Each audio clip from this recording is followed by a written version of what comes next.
जिंदगी के दौर में देखा जाए तो लिव इन रिलेशनशिप की अवधारणा तेजी से बढ़ी है।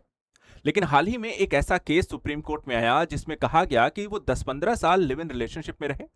उन्होंने शादी नहीं की, लेकिन उनका एक बच्चा है।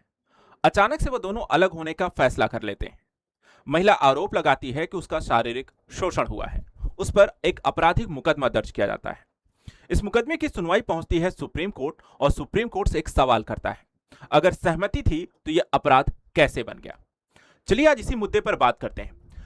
लिव इन रिलेशनशिप को लेकर के क्या इस पर कोई शोषण का केस बनता है या कोई आपराधिक केस बन सकता है या नहीं। अगर लिव इन रिलेशनशिप में बिना शादी के आप रह रहे हैं तो उसके बाद अगर कोई बच्चा होता है या महिला यहां पर अलग होती है तो क्या उसको कोई मेंटेनेंस या किसी तरीके का अधिकार यहां पर प्राप्त है या नहीं।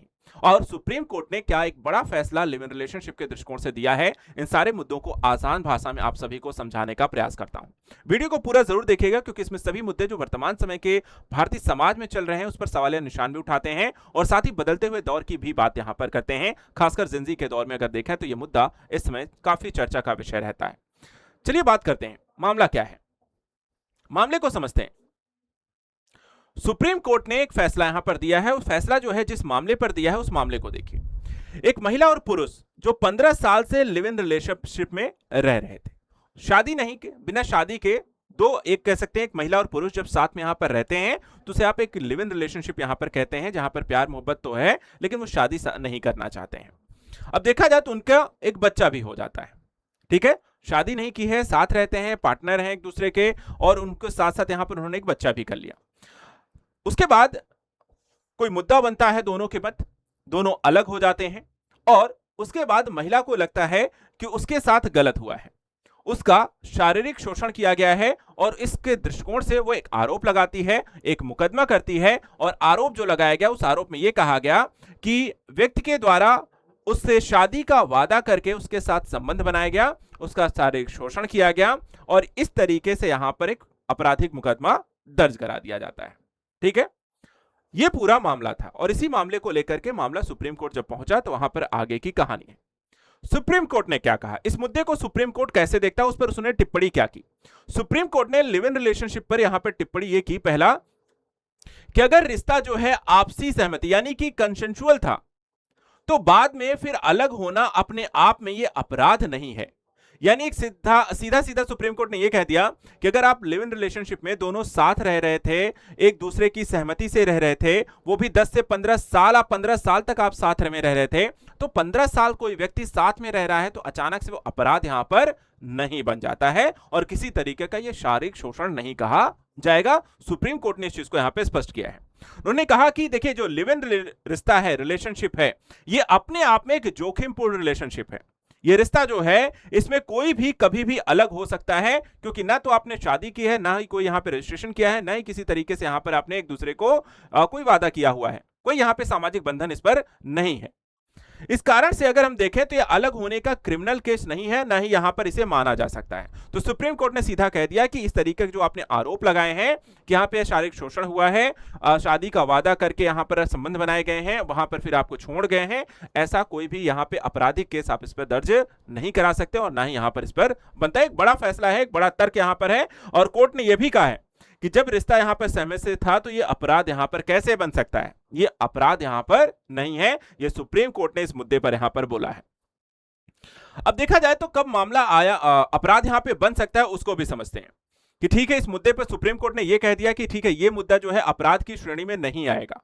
तो क्या यहां पर ऐसी स्थिति में क्या रिलेशनशिप में रहने पर क्या मुद्दा आपराधिक हो सकता है या नहीं, उसको समझिए। देखिए यहां पे सुप्रीम कोर्ट ने साफ किया है कि अपराध ये कब बन सकता है। अपराध ये तब बन जाता है अगर शुरुआत में ही शादी का झूठा वादा करके संबंध बनाए गए हों। यानी उन्होंने कहा हो कि मैं आपसे शादी करूंगा, उस संदर्भ में वहां पर उसने कहने के बाद इस तरह की गतिविधियां की हैं, तब यहां पर वो एक धोखाधड़ी माना जाएगा, रेप माना जाएगा और यहां पर देखा जाए तो ये यौन संबंध और यहां पर ये धोखा जो है उसे आप कानूनी अपराध यहां पर कह सकते हैं। लेकिन यहां पर आप आपसी सहमति से रह रहे थे, उसके 10-15 साल यहां पे साथ रहे थे, उसके बाद वहां पे आप अलग होते हैं और तब अगर आप ऐसा कहते हैं तब इसे अपराध नहीं कहा जाए। यानी कि रिश्ते की शुरुआत में ही अगर इस चीज को स्पष्ट किया गया है या ऐसा कह करके आपका यहां पर शोषण किया गया है तब हम उसे अपराध मानेंगे और लंबे समय तक आप साथ में रहें तो अब इसे अपराध नहीं माना जाएगा बल्कि इसे एक सहमति वाला रिश्ता माना जाएगा। तो सुप्रीम कोर्ट ने दोनों ही जो स्थितियां यहां पर हैं उसे कहा है कि परिस्थितियां बनती हैं कि निर्धारित करती हैं कि कोई अपराध है या नहीं है, और लिव इन रिलेशनशिप के दृष्टिकोण से भी इसी तथ्य को यहां पर सुप्रीम कोर्ट ने रखा है। अब चलिए आपको यह भी बताते हैं कि महिला को मेंटेनेंस या मुआवजे की क्या मांग कर सकती है और सुप्रीम कोर्ट ने इस संदर्भ में क्या कहा है। क्योंकि शादी के दृष्टिकोण से जब तलाक होता है तो वहां पर भरण पोषण का अधिकार मिलता है, लेकिन लिव इन रिलेशनशिप में कोई शादी नहीं कर रहा है, क्या इस संदर्भ में भी क्या महिला को मेंटेनेंस प्राप्त कर सकती है या नहीं। देखिए यहां पे सुप्रीम कोर्ट ने कहा है कि महिला बच्चे के मेंटेनेंस और मुआवजे की मांग कर सकती है। महिला खुद के लिए नहीं कर सकती है, महिला बच्चे के मेंटेनेंस के लिए यहां पर मांग कर सकती है। और आरोपी के जेल जाने को लेकर के जो आप कहना चाह रहे हैं, उन्होंने यह भी कहा कि आप जो मुकदमा दर्ज कर रहे हैं, आप चाहते हैं कि अपराधी जेल जाए, तो उससे आपको कोई फायदा नहीं होने वाला है। आपको बच्चे के लिए आर्थिक मदद यहां पर मिल सकती है, जिसके लिए आप यहां पर फाइल कर सकती हैं। इसके अलावा बेंच ने मामले में नोटिस भी जारी किया है कि दोनों पक्षों को आपसी समझौता करने की संभावना तलाशिए, आपसी बातचीत करिए, मध्यस्थता कीजिए, और साथ ही यहां पर देखा जाए तो मामले को सुलझाइए। क्योंकि आप लोग इतने लंबे समय तक साथ में रहे हैं, तो अपराध और यहां पे किसी तरह केस करने की बात मत करिए, बल्कि आप सीधा सीधा ये देखिए कि आप किस तरीके से मामले को सुलझा सकते हैं, वो ज्यादा बेहतर है। चलिए अब आपको बताते हैं लिव इन रिलेशनशिप में महिलाओं के अधिकार क्या होते हैं। भारतीय कानून में महिलाओं के लिए कई अधिकार देने की यहां पर बातें की गई हैं, जिसमें 4 चीजों के बारे में आपको बताऊंगा। पहला, मेंटेनेंस का अधिकार, जिसे हम भरण पोषण का भी अधिकार कहते हैं। इसके तहत अगर महिला लंबे समय तक लिव इन में रही है और आर्थिक रूप से निर्भर है, तो वह मेंटेनेंस की मांग कर सकती है। यानी अगर वो हाउसवाइफ की तरह वहां पर रह रही है, ठीक है, घर के काम घरेलू स्तर पर कर रही है, वो उस पर आप पर निर्भर है, तो इस दृष्टिकोण से वो मांग यहां पर कर सकती है, वो भी लंबे समय तक रही है।